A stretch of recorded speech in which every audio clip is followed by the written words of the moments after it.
It is time for Around the 412 with Smitty and Tyler.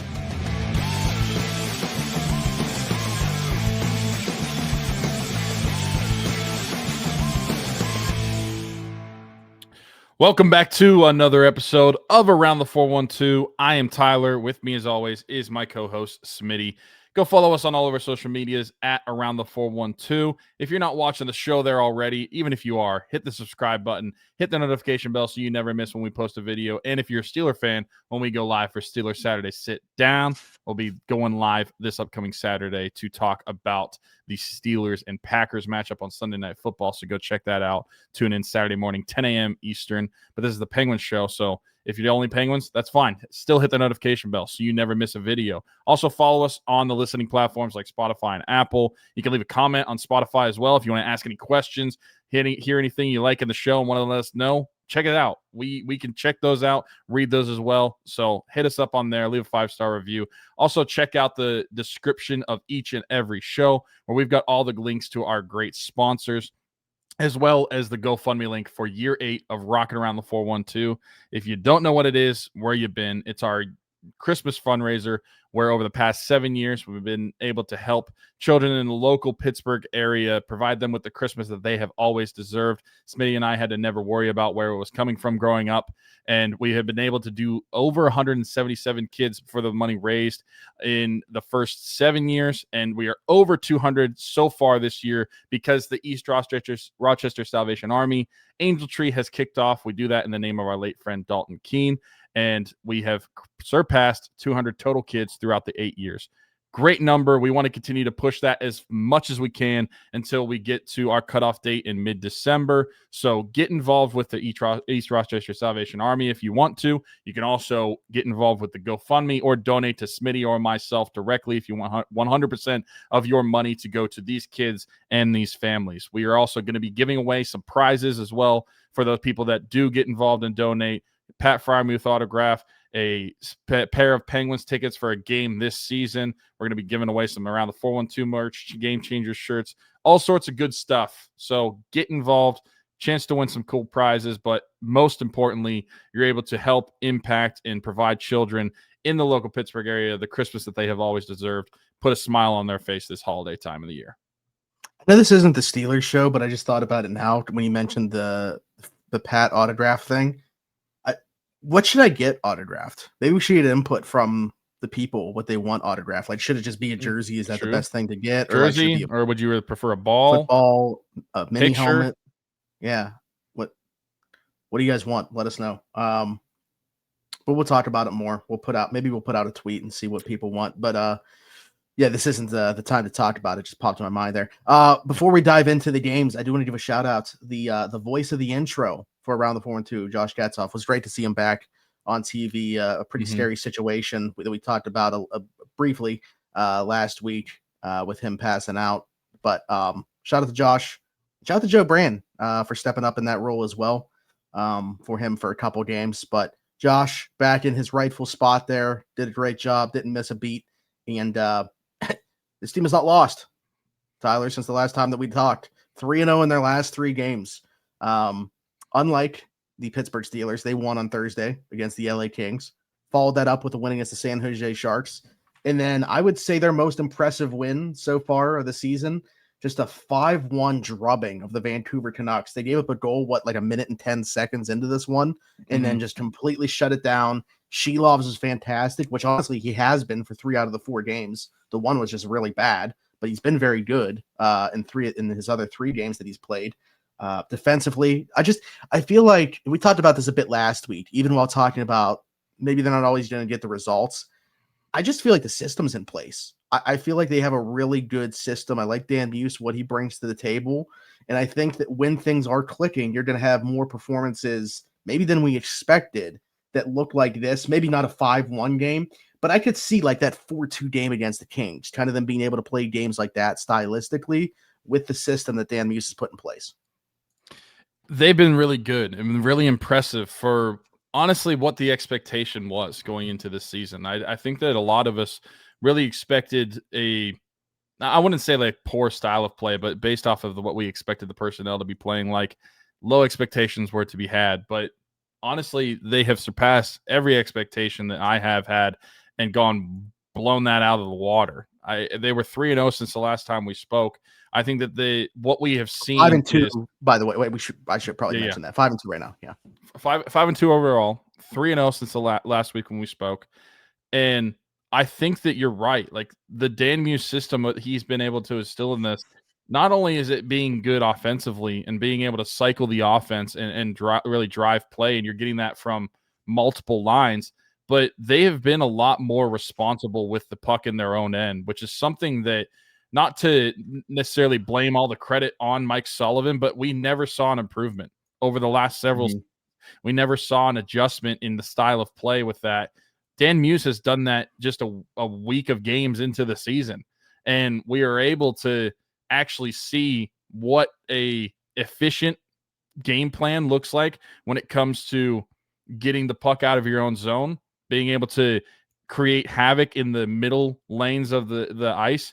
I really think that this style of play that Dan Muse has done is really perfect for the way the Penguins are built to play. And honestly, like, I know it's super early in the season, but like, is it too early to talk about like maybe the Penguins aren't going to be bad or not as bad as we had thought? Yeah, I just said, what if they don't suck?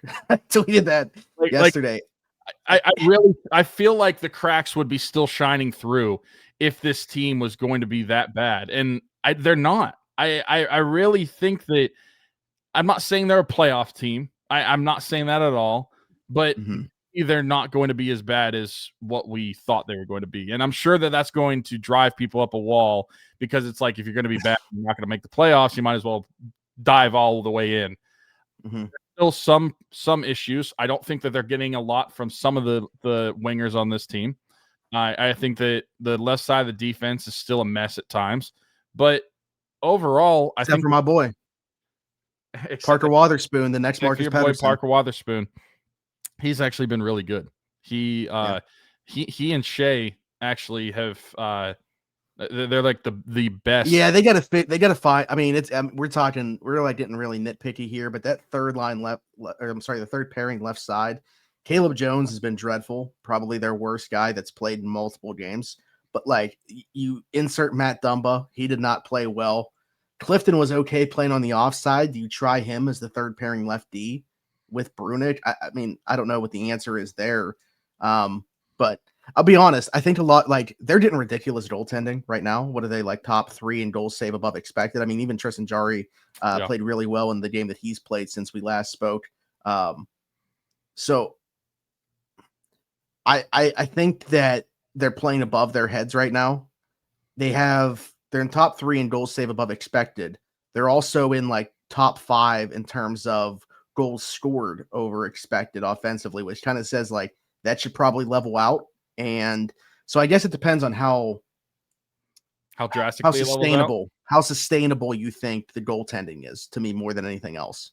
Because I think that we could all say, like, from a scoring perspective, like, it's kind of hard to find exactly where that's going to continue to come from, unless like this is legit from Tristan Brazeau and Mantha is going to do what he's been doing as of late, and you can continue. I will say though, Ben Kindel probably should have scored more than he has, so like maybe that makes up for it if that evens out, and you get Rutger McGroarty back and you get Koivunen back up here with them. Maybe that makes up for it a little bit, but yeah, I think the big thing here is right now the goaltending is punching above its weight, and I don't know how long that I expect that to happen. Yeah, currently right now, Arturs Silovs is at a 3.4 goal saved above expected. Tristan Jarry 2.8, respectively. Like you said, third overall if you're going by combined. Arturs Silovs is 12th in the NHL, and Tristan Jarry is 16th in the NHL in goals saved above expected. I mean, they have been good. Since we talked, because we thought believe when we last spoke, we were talking about how the goaltending was not really. They were both bad. That great. They're pretty mediocre. They've been really good in these last 3 games, and I don't know that is not that sustainable. We've seen some really good play from Tristan Jarry at times over basically his entire Penguins career, but ultimately it's almost like he he evens himself out for how negatively he ends. You're always waiting for the ball to drop. Yeah. You're just waiting.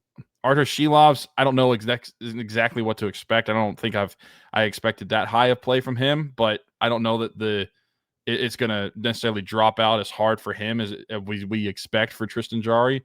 But that is something that's the reason they are winning games right now. It's been impressive to see that.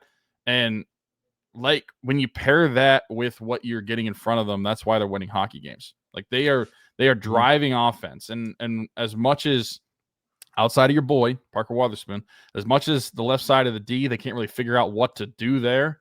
I still feel like the defense, if we're just going year by year, and I feel like at times we kind of have to because it's all we have to go off of. It's the first time in a decade that we have a new head coach for the Pittsburgh Penguins. We kind of have to just compare it to last year to see what the differences are. I think they've been better defensively. I think they have been better in their own end. I think they've been better at clogging up the middle of the ice. I think that they have been better at taking away passing lanes. I think that they've been better at defending the rush and not letting up as many odd man breaks as they did in years past. I don't know that necessarily it's all attributed to Dan Muse and what he has instilled in this Penguins, but I think as far as 7 games in, it's improved from what we've seen last year. Yeah, I mean, I have a thought that honestly goes behind or beyond Dan Muse. We'll talk about when we come back, but I mean, certainly when you look at my mind is just so on the goaltending right now with the way that those guys have played. To start the season, at least, it's been a game changer. What's going on, everybody? Smitty from Around the 412 here. Got to take a quick second to tell you about our friends at Game Changers. That's their logo. This is one of their shirts. Best vintage t-shirts in the game. Doesn't matter if it's sports, music, movies. They got you covered with their designs. Over 5,000 different designs in that catalog over there. GameChanger.la or Pick6.la. You'll save yourself $10 when you use the code AT412 on your order. The link is below to both of those sites. Go check out their entire catalog. Again, 5,000 different designs. If you go with the black or the white, it'll be true to size. If you go with the pepper, which I'm wearing right now, or the ivory, they'll be a bit oversized. It's a heavyweight material. Beautiful stuff. Go check them out. And again, save yourself $10 using code AT412 at checkout.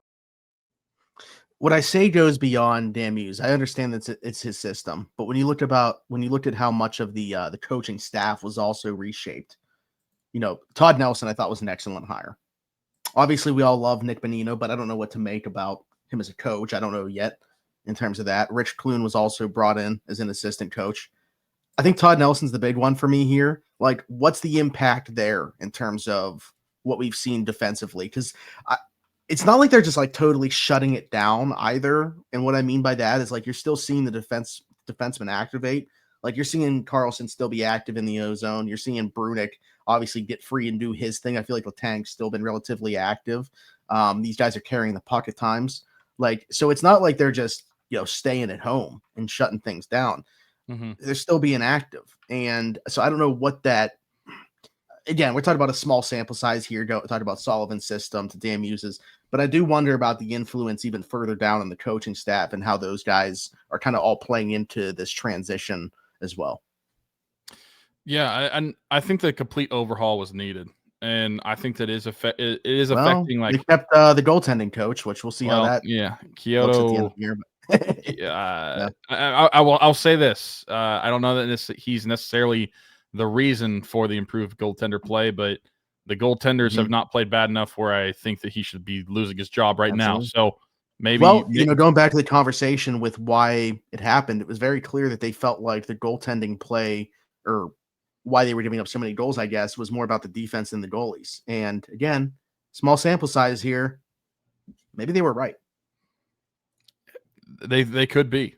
And like I said, this team, if you're comparing it 1-for-1 from last year, they look night and day different defensively. And that's all I'll say on the deal. I feel like I just keep saying it. They keep looking different, but they do. I mean, it's impressive. And I feel like it can't go overstated how much that has been so drastically different from how we closed out the season last year. But yeah, I want to shine some light on some of these forwards that we've got going on as well. That's where I was going to go next. So go ahead. I mean, I feel like Justin Brazeau been their best forward overall this season as far as comparing to expectation. And I don't know that this is necessarily sustainable play for him either. But if it is, I mean, the top two lines suddenly look really good. I think Anthony Mantha has been involved and looking really good. That entire Malkin line has been their best line throughout the season. And I mean, the stats back that up. Their expected goal share is 52.6%. I mean, they have been very, very good. They lead the team in expected goals per 60 at 4.46 goals per 60. That line has been cooking for the entire season. And I got to give credit where credit is due to Kyle Dubas for making the moves and getting in those guys. And obviously, Dan Muse is pushing the right buttons and getting those lines together. But I think that those two additions for Malkin's line is not exactly just what the Penguins needed, but what Malkin needed. I feel like Malkin is being benefited by being the driver of that line for sure, being the quarterback back of that line, but then his line mates are also conjoining at the hip and being able to play off of him. I feel like Anthony Mantha, like when people probably thought about him as a player that would be that quarterback of a line and drive that offense. And I think that he's benefited from being with a guy like Malkin and being able to play on the wing from him and being able to be a beneficiary of the offense that Malkin is providing. And I think the same thing from Justin Brazeau. It's been very impressive seeing what that line's put together. I'm trying to think of like who Brazeau reminds me of. And again, this is like a massive reach in terms of the skill level. But like the big bodied power forward style. It kind of reminds me of Iginla. And I'm not saying that he's Jerome Iginla who scored 500 some goals in the NHL, but just the play style. I mean, we're seeing the hands. He's got some skill to him for sure. I mean, I don't know when when the Penguins had this type of power forward last. I mean, because the version of Iginla that we got was clearly not like the best version of Iginla. I was saying, another player in Iginla. Penguin fans aren't going to like this, and this guy hasn't been the exact same player that a local radio host thought he was going to turn into, but like Josh Anderson kind of as well, kind of like that type of player. Obviously he was with Columbus, Montreal, gives some of those vibes as well, just because of like the frame and the skill level. Yeah, what an addition that he's been. What's he got? 8 points. I think he's in the top 3 in points on the team right now as well with Sid. Gino's got 10. I mean, in what is right now the last year of his contract, Gino said, I'd like to play another year. I don't know. I mean, if he's going to keep playing like this, I think the Penguins should seriously think about it. I agree. Gino's been awesome. And again, I don't want to keep like comparing it to last year, but it's hard not to, just from what you saw. Gino, his legs look completely different. I think he's got his legs under him better than he did last year. I don't know what his offseason conditioning looked like, if he took it more seriously, considering it was the last year of his contract and the future is in question. But I feel like he looks more engaged on the ice in terms of, not necessarily mentally, but in terms of keeping his legs moving. I think that he just looks more active and eager to attack the puck than we saw in the last couple of years. I feel like there were times where Gino kind of gave up on a play, maybe is a good way to describe it, but I'm not seeing that so far this year. I think that he's looked hungry and looked driven to be able to really. And he hasn't had to be the trigger man for his line. I mean, he's been able to be a distributor of the puck for Brazeau and Mantha, which is hilarious to think about. Like, we just talked those guys up, so I'm not going to now talk them down. But it's like, if you just look at the line mates on paper that he's had the last couple of seasons, and then look at this year so far with Brazeau and Mantha, you would think like there was going to be like probably a massive dip. Like, he's not playing with Rust or Raquel. Obviously Gensel no longer in the picture for him to play with one of those guys. Mm-hmm. It's Brazeau and Mantha, and he's got 10 points in 7 games. Also, if we want to talk about things evening themselves out, Brazeau is shooting at 35.7%. Yeah, 5 goals right now. Yeah, I don't know if that's going to come down harsh, but I'm sure that will come down. but that line has been very impressive. But imagine if it doesn't come down. That's true. I mean, how many goals he just scored it this doesn't year? necessarily have to come down. I mean, look at William Karlsson in 2017. His didn't come down the entire season, but he was able to sustain that at least for 1 year. Yeah.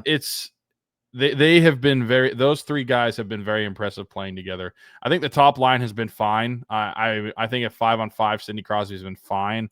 I'm not gonna like ride home about the top line, but I think that they've done their thing. I want more from them, if I'm being honest from you, but I do think that they've been fine. I think the line that I wish I was getting more out of, mainly because of the play that you've been getting from your center, is that third line. Like Ben Kindel has been awesome. I think they're biding time. I think they're biding time right now until it's Rucker McGroarty and Koivunen on his. They've got to be, because there's no way that they're sending him down. I know we're 7 games in. He could technically play 2 more and still go back to the junior. There is no way Kyle Dubas is putting him back down in junior. He has been one of your best forwards on the team. I understand statistically it doesn't necessarily look like that because he only has the 1 goal on the season, and that's his only point.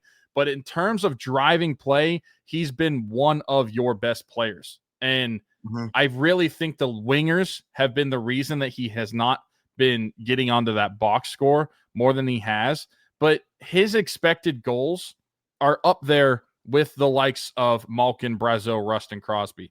I mean, and his driven play when it comes to looking at the lines that he's been on, it's one of the best lines on the team, even though they're not finding the net. You look at their expected goals, his line with Hollander and Novak is leading the goals in expected goals percentage at 66.7%. That's leading the team in expected goals, yet he only has 1 goal on the season.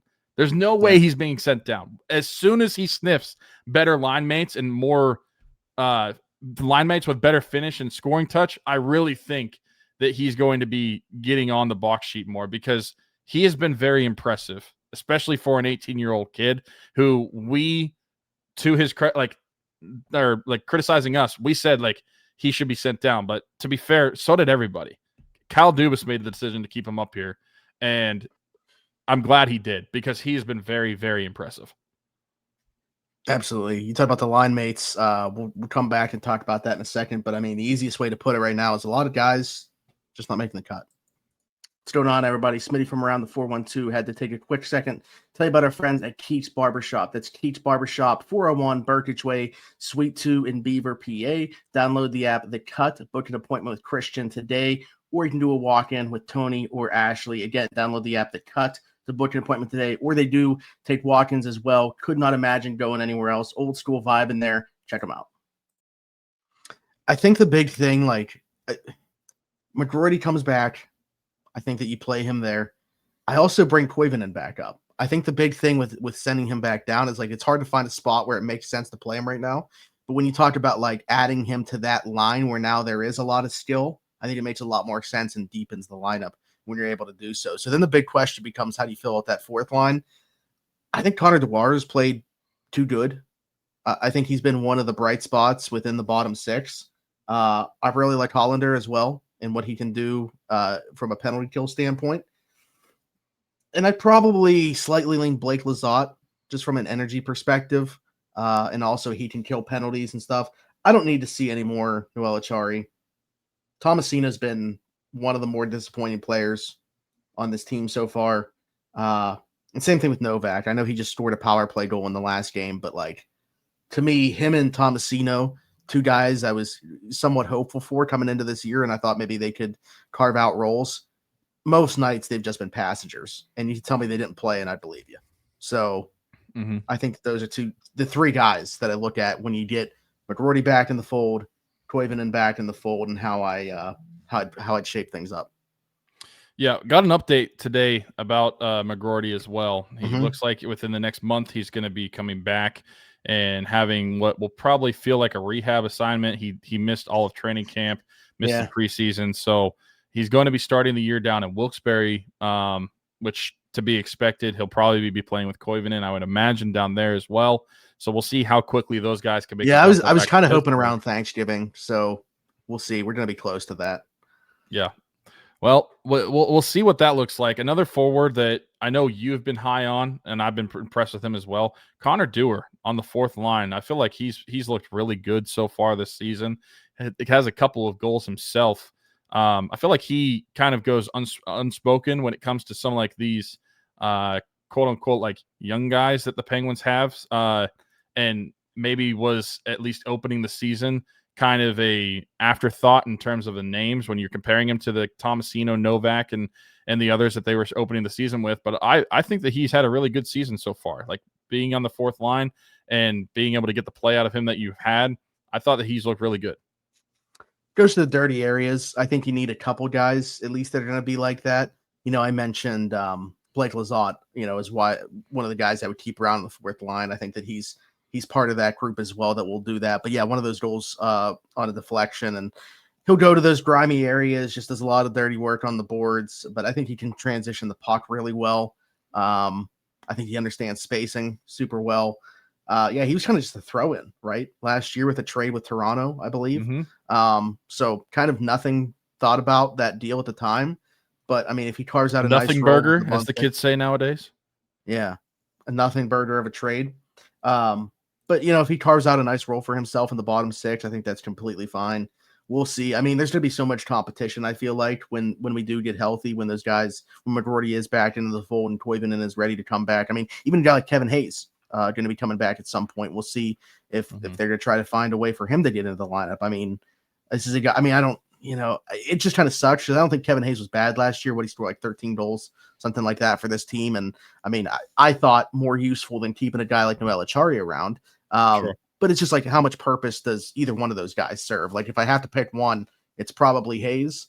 But to be honest with you, I just, on this team right now, this stage where they're at, I don't think it makes sense to roster either one, or at least to play either one. No, and I think that once you have McGroarty getting healthy, you bring Koivunen back up. I think that the decision becomes even clearer for the team, and we'll see what maybe they can make a trade or two by then. Yeah, those things, for sure. And we'll see what the team is looking like so far. Like, I don't necessarily expect Kyle Dubas's expectations to change for this season, but if they sustain play the way that they have been, I don't know how to handle the rest of the season. I know we're only 7 games in, but if they are continuing to keep their heads above water, I mean, I can't even say they've been keeping their head above water. They've been really good, but if they keep their head above water, they're punching far above their weight right now. Right. It's like and if they continue to do so, and if it becomes less of a, oh, this is cute, and it's like, oh, this is actually the team. I wonder how much of the decision making the changes could be. Like, we've talked about how looking at Anthony Mantha as someone like a trade piece. Like, if the Penguins are sitting close to a wild card spot in February, does Kyle Dubas's mind change on any of that? I personally don't think so, but yeah, I'll be interested to see how that plays out. They are a flyweight that just knocked out a heavyweight right now, basically. Kyle Dubas doesn't seem like the type that, like, strikes me as the type a person that strays from his process. I mean, especially because we're talking about such a short sample size right now, and by the time we get to where you're talking about in the season, that won't be the case any longer. Yeah, but I still think you operate business the exact same way. I mean, it's not like they were out of things when they traded Jake Gensel, right? And they still traded Jake Gensel because they knew that that's the path that they wanted to go down. Mm-hmm. So I think that they have a process in their head and they're going to stick to it unless things are vastly different. And again, right now they are. Do I expect them to maintain this level of play? Not really. What I think is going to happen is they're going to be competitive most nights, but they're going to start not getting this level of goaltending. They're going to start to see some of these that shooting percentages, Justin Brazeau's drop. Some of these pucks aren't going to go in, and this team's going to come back down to earth a bit.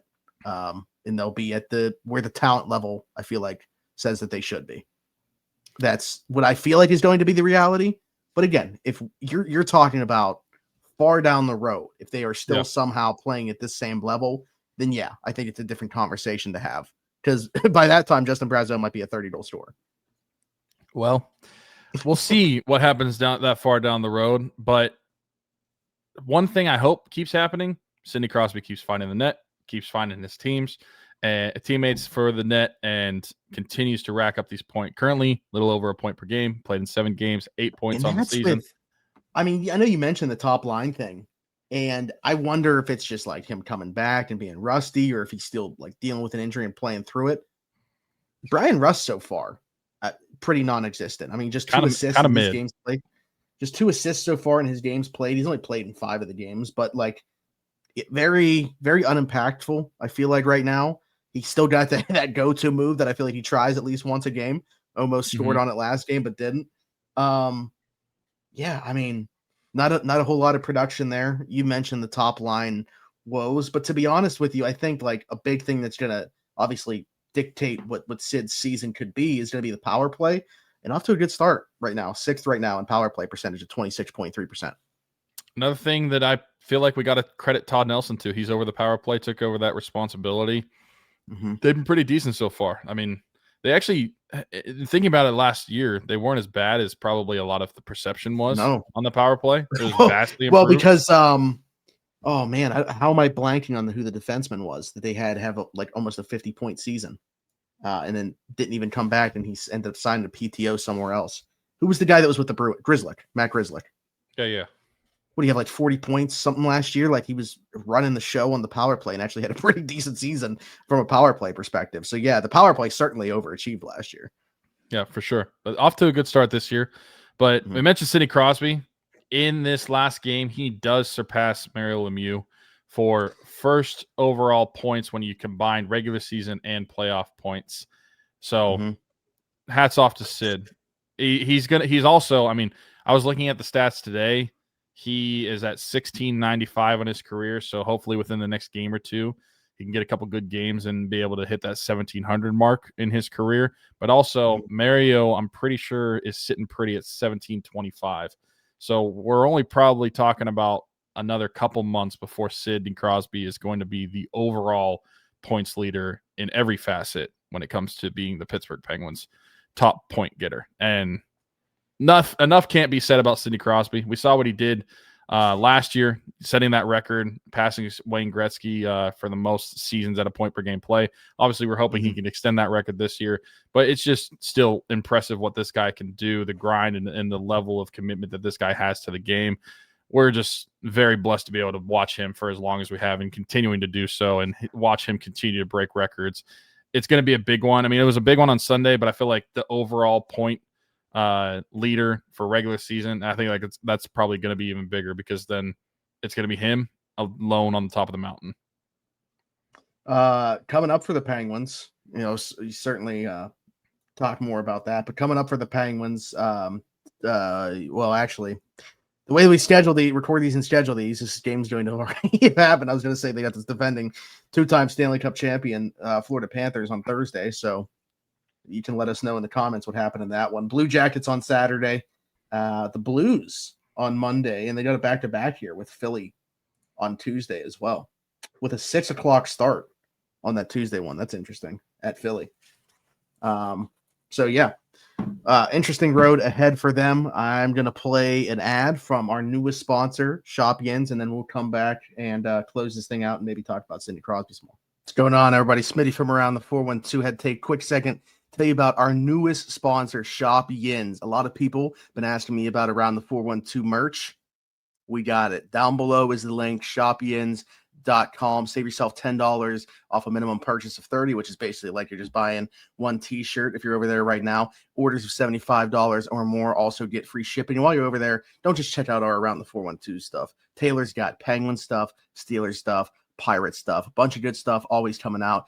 Hoodies, I'm actually rocking mine right now. T-shirts, hats, stickers, flags. He's got a bunch of stuff, koozies going on over there right now. Go check all of it out. We appreciate the support that you guys have given us. We appreciate our guy Taylor. Go check it out, shopyins.com.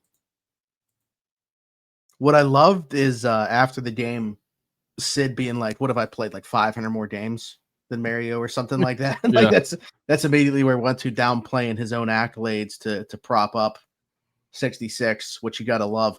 I wanted to ask you a question to wrap up here. I think in hockey, it is probably more like in football, you're not going to need to see somebody have this type of longevity. I don't think probably ever again. Do you think that we see, is this one of those records that you feel like is going to be unbreakable when it's said and done, assuming Sid does it again this year at a point per game? Or do you feel like there's, like Connor McDavid, certainly somebody that comes to mind right away is somebody that could also attain that? It's one of those things where I feel like the longevity has to play a factor into it, because you think about how crazy it is that he is in his 21st season and that he's been at a point per game that entire time.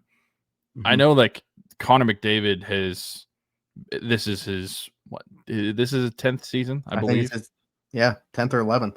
Yeah. So, I mean, perhaps he might be the only one that comes to mind that he would actually be able to do it. But, like, you got to play for a long time. You got to play for a long time. You got to stay healthy. I don't know. It's one of those things where I feel like as the skill level, I feel like it may not necessarily be easier than this is year 11 to do it. McDavid, by the way. But I really feel like just how long Sid's going to continue to play, and who knows, like, how many more years he's going to add to that point per game total, because we're only talking about year 21 right now, but I feel like Sid still has several more years of high level play that it's possible for him to keep adding to this total and keep adding years onto that record. I don't know. I Connor McDavid comes to mind as like the only one. You know what's crazy is McDavid almost didn't do it his first season. I know, because he had 48 points in 45. Yeah, I know, but it hasn't been close since then. Obviously, I mean, his lowest point total is 97 in 64 games in 2019. So right, and that's why I said, like, I don't want to necessarily like use this as an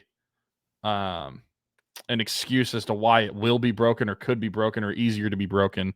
But the game has shifted so much from whenever Sidney Crosby came into the league that you're seeing these high point totals again, like it's like the 90s style of hockey. Like you're not in the dead puck era anymore like Sidney Crosby was. So well, I think it's possible. McDavid's probably the most likely candidate to be able to do that. But again, he's got to play for a long time. That's talking about how even though Sidney Crosby, if he adds a couple more years of point per game play onto his belt, we're talking about like 12 years from now, Connor McDavid still has to be doing this in order to break Sidney Crosby's record. So I don't know. We'll see. He's probably the likely candidate, but he's now I'll say no, just because I feel like you've got to have a lot of drive to want to play that long. Maybe and I feel like it's got to be somebody that, like, does it basically their entire career and starts at like 17, 18 years old. Yeah, and that's why he's coming. He's the only one that comes to mind for me. Yeah, maybe Gavin McKenna when he's a Penguin. What a perfect way to close it out. I mean, they might be too good to even be talking about Gavin McKenna with the way that we're talking about it. I know. But yeah, good stuff. We'll see how this next stretch goes. We have talked about the Penguins very differently now on back-to-back episodes. So who's to say next week when we talk about them, what we're going to be talking about and how we're going to be talking, especially when you look at, a couple of the teams that they're facing here. I mentioned that they got the Panthers. Yeah, 4 games. First off, the Florida Panthers are within this stretch. I couldn't tell you what the Blue Jackets, Blues, and Flyers have been up to so far this season, but like we know the Flyers are always, those games could go either way when we're playing them. The Blue Jackets 3-3 so far through 6 games. The Blues 3-2-1 through 6 games. They are currently the second wild card. Not that means much at this stage because the Blackhawks right now are in a playoff spot. And who was the other one? The Flyers. Flyers are also 3-2-1. Who are the final wild card as well. Right now, the Penguins would be going to Carolina in the first round of the playoffs if the season ended. Which I don't love the chances of them winning that series, but playoff hockey back in Pittsburgh, I don't expect it to happen. Let's keep it rolling and see. Tristan Jarry's a hater. Who knows? Yeah. I don't think we'd be talking about him as the goalie leading the charge there. But anyways, be sure to like, subscribe, hit that notification bell if you have not already.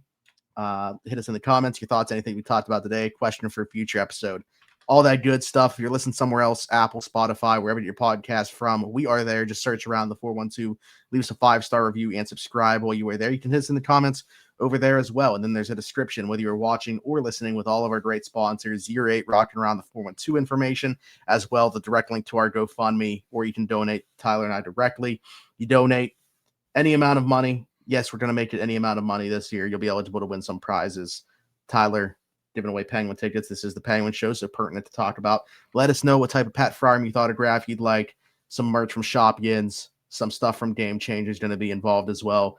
We're super excited about it. Over 200 kids now, thanks to what we've done already this year, have had their Christmas provided to them through this mission since we started it. And I say since 2018, but honestly, that first year not even included in that number, because the first year we did the Pediatric Center in Aliquippa. So really since 2019, it's been over 200 kids that we've provided Christmas to, which is crazy. It's all because of you guys. We put it together, but you guys are really where the funds come from and how we make this thing happen. And I love the sense of community that it brings together. So appreciate everybody that's been involved in this mission up to this point. Your continued support means the world to us. It's our baby, most important thing that we do. We're excited about continuing to roll with it. So that's down below. Donate if you can. At the very least, share it. You never know whose eyes and ears you're going to get on that thing. But all of our great sponsors are down there as well, including the one that we have not talked about yet, right above Tyler right now. That's Marcelo Electric. And I'll throw it to myself from probably a couple months ago at this point. What's going on, everybody? Smitty from Around the 412 here. Had to take a quick second to tell you about Marcelo Electric, serving Beaver, Allegheny, Lawrence, and Butler County. Whether it's residential, commercial, or service calls, our boy Brandon Marcelo's got you covered. 724-614-0611. Again, that's Marcelo Electric, 724-614-0611. The link below in the description takes you to his Facebook page. All his contact information is there, as well as a lot of the projects that he's been working on. Does great work. Couldn't recommend him enough.